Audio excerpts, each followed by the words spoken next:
sicuramente ci sono dei problemi abbastanza importanti nella ristorazione.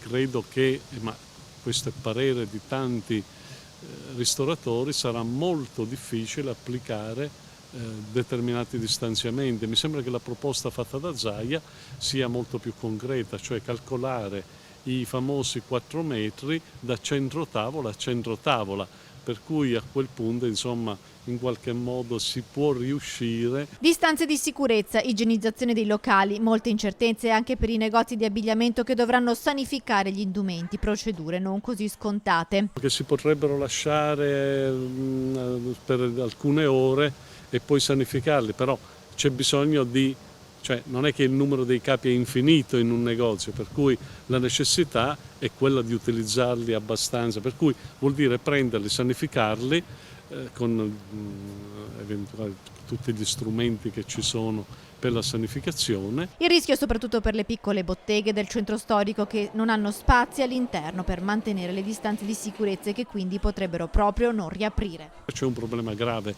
problema grave è quello che la famosa immissione di liquidità alle imprese, alle aziende, ai negozianti, la famosa valanga di soldi purtroppo non è arrivata. Ma riaprire vuol dire costi comunque.